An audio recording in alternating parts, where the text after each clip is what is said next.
Hi there, so we're back now. The toe, if we can just go to the toe, is now fully numb.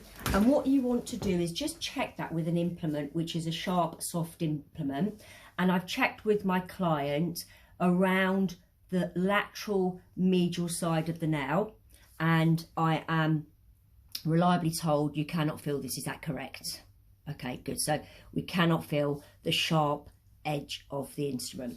So the next procedure, because we want to keep this as antiseptic as possible, we're just going to have a tiny little bit of iodine, nothing crazy, just a tiny little bit of iodine all around the toe.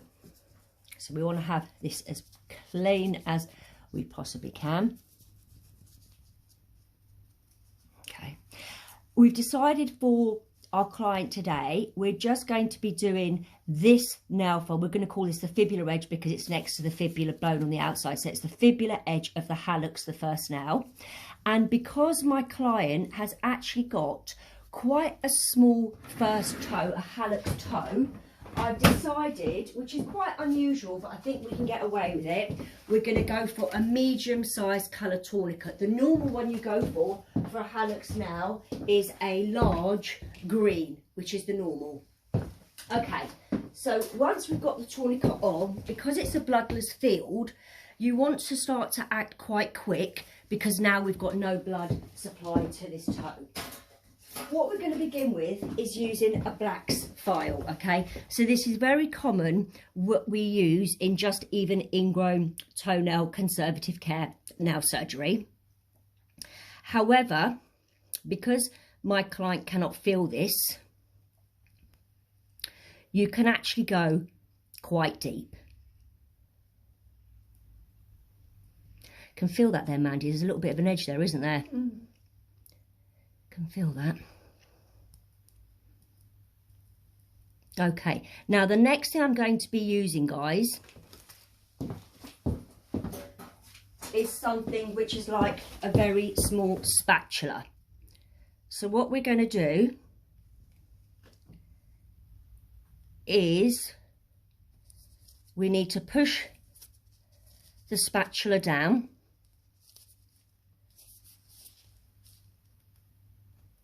And you can feel a give. So I've actually gone under the proximal nail fold. Now what I'm going to do is make sure the flat side is down. And you want to make sure that the nail still looks pretty for people. So you don't want to take too much off. And I'm going to angle it around here. Still effective, but I'm going to angle it around here. Okay, now what I'm going to do is with that, we have a beaver blade. And just to be double sure, I want to feel a give again, which I felt.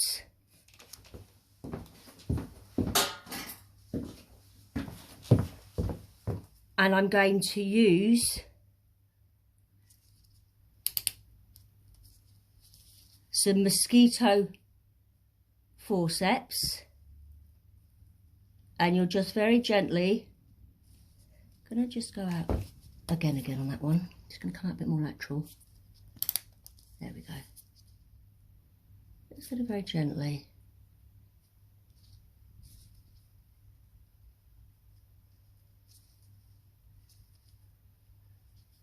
Take your time, guys. You don't need to rush this bit.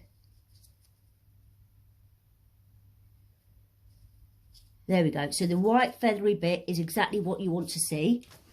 And then the last bit to double check is we use something that looks like a bit of a scooped out spoon to just check that in that lateral nail fold, there's no spike of nail left. That's great. So the next thing we're going to do is for 25 seconds, I have to now a lot of podiatrists will use phenol. I hate phenol. Phenol is a carcinogenic and it's not very good for you. Plus it's very strong stuff. This is just as effective. Oh, not acetic acid, sorry. The sodium hydroxide, 10%, is a very strong alkaline, just as effective, but much more gentle and much better wound healing.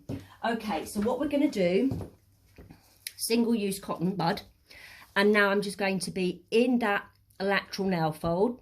So we're going to count down for 20 seconds. 20, 19, 18, 17, 16, 15, 14, 13, 12, 11, 10, 9, 8, 7, 6, 5, 4, 3, 2 and 1. We're going to repeat that a second time.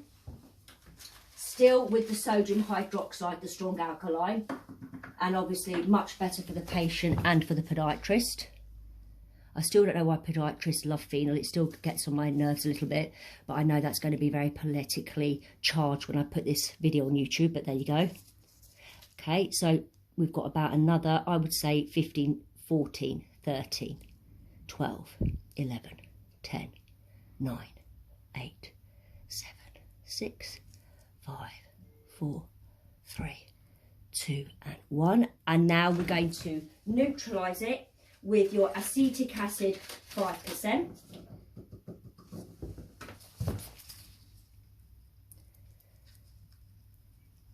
Okay, guys.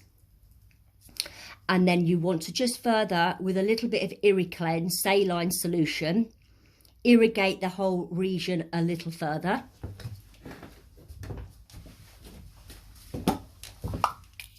Really clean that all out. And now, guys, you remove the tourniquet as quick as you can. Obviously, there's going to be a bit of blood that comes back into the region. And so we need to get quite quickly your inosine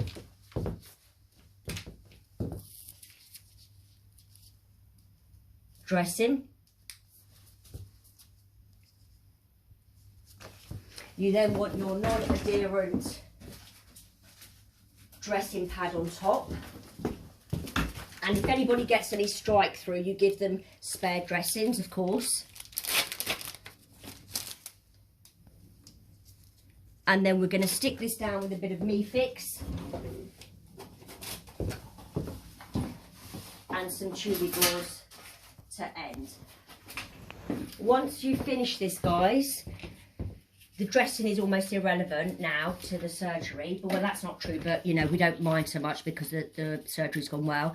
You want your patient to come back within 48 hours, and then you're going to do a redress, after which you want them back another time. That will be after 5 days, and ideally, they're trying to keep the dressing on as dry and clean as possible until you see them, and you may need to give them some prophylactic antibiotics, especially those people that are immunocompromised or subsequent to having infections. Thank you very much indeed. Thank you very much indeed.